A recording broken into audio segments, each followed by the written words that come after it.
Morning everybody. Yeah, so taking a ride down to the beach after the heavy rains. We had I measured 230 millimeters in the last 24 hours, and as you can see, we're back to all these pools of water all over the place here on the dunes. If I scan around towards Mapalan on the south side, you can see lots of it all over the place. Pretty much the same as the last time. It rained so hard. Let's go across to the mouth area and see what it looks like there. So this dune here at the mouth looks like it's stabilizing. You can see it's actually quite high here on my left hand side. And the water used to come rushing over here, flattening these reeds here, but that ain't no happening no more. You can see the track in the front, so the wheels are now actually launching in the mouth again. Alright, I'm at the mouth now. You can see all the debris that is all piled up here, plenty of it all over this pinnacle, the northern one.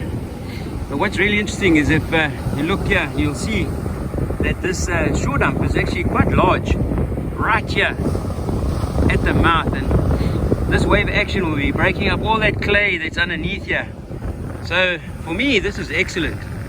Remember, again, it's just my opinion, but I like what I see here.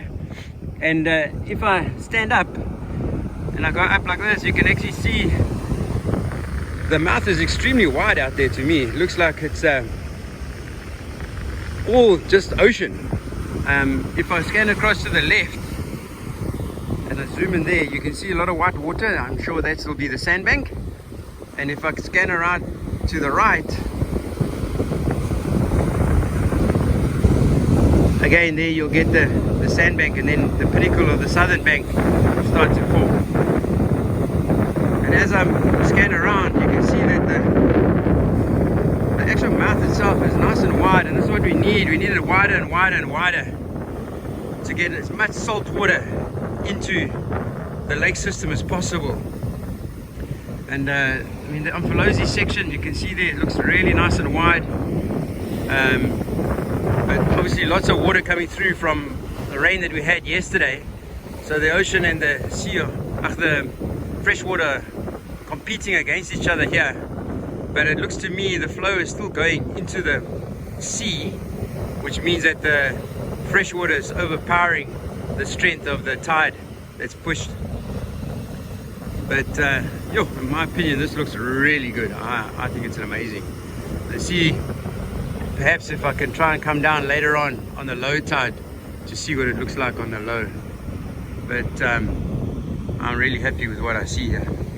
Looks amazing.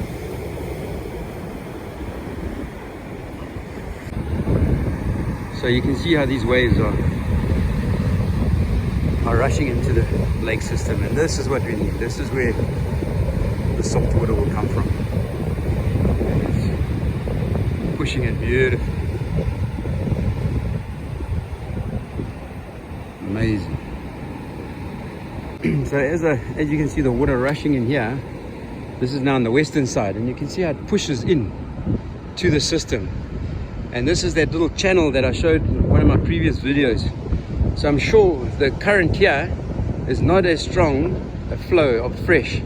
So hopefully this is the stuff, how the salt water is getting up into the lake system. Right, as promised, come down on the low, 1 o'clock this afternoon. And if I scan around, it's such an amazing thing to see how the formations change. And so here you have like a little island that's been created.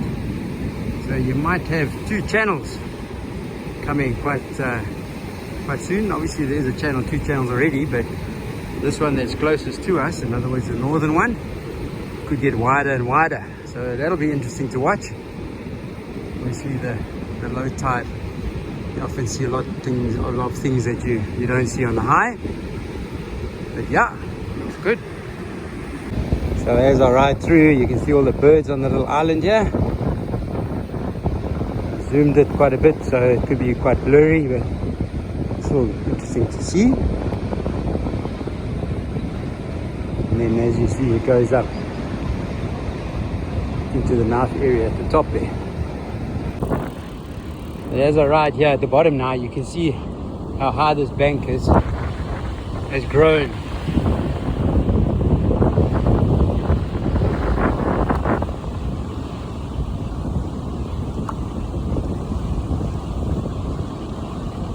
Now I'm pushing the seawater into this gap here in front. So as you can see, the clay in front here has been broken up with all the wave action. And again, if you go to the high tide video that I started with, you can see how the wave action was banging up against this. You can see even now on the low, the wave action is still reaching these clay banks here. Very nice to see. You can see lots of debris lying around all over the place here. And this is what we want. We need this reed to be broken up upstream of the Umfolozi and obviously in the lake system, and to bring it out. We want this reed to be kind of destroyed in there and dumped out at sea. Not nice for those fishermen that fish from the beach, but for the lake system, it's exactly what we need. Alright, at last I've got a bit of a marker that I can use, hopefully in the future too. And if I zoom in, you can see this pole here. Not sure how it got there, but it's doesn't matter how it got there, it's working well. So this morning on the high tide, as the wave sucked back, you could just see the top of that pole. And now I'm going to walk down there and we'll be able to show you exactly how high it is, and then we'll be able to know how high the wave action is that's coming over on the high tide. So you can see I've left my bike at the top there, and that's where we were standing this morning on the high tide. So nice to have references and help you guys to understand what's going on here. And here's the pole here now. So if I walk up to it, so you see here's the height of the pole, and they're basically taking me just up to my chest. So if I bend down, you can see how the waves are coming through. You can see how high these clay banks are. I'd reckon they're close to 40 centimeters, maybe even 50 centimeters high, half a meter from the sand at the bottom to the top. But all this wave action is a good thing. They'll be breaking it all up. So again, folks, remember, I'm just trying to give you references. So if I go like this, my knee height down towards the water, you can get an idea how high this clay bank is. Okay, now I'm at the point of the northern pinnacle, and it looks like that southern bank is growing, coming towards us. But to go out, if I turn around like this and scan around, that mouth is really wide.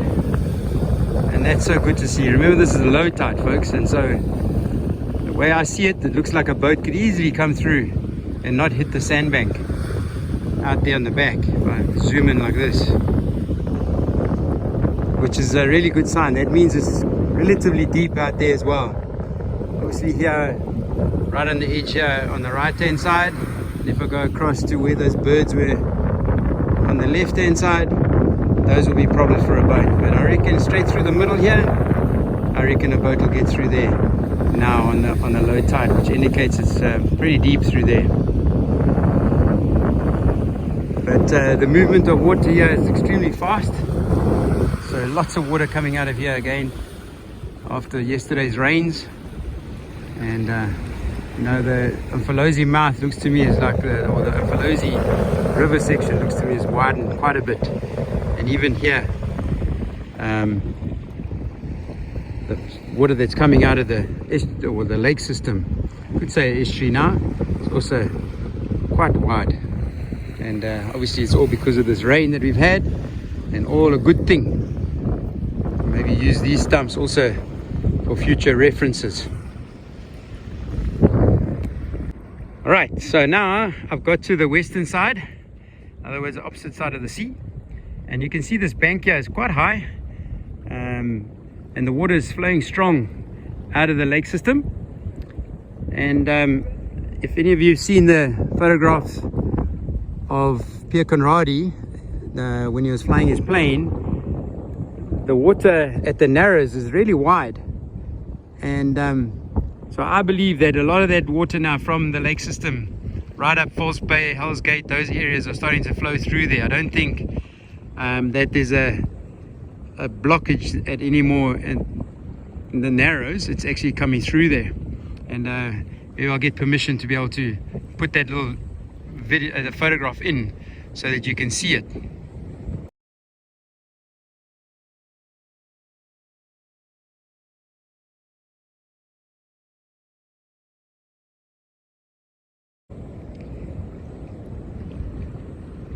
But the clay banks here are still very thick, and as I mentioned before, I believe that they've actually been a blessing in disguise. And you can see how wide it is here.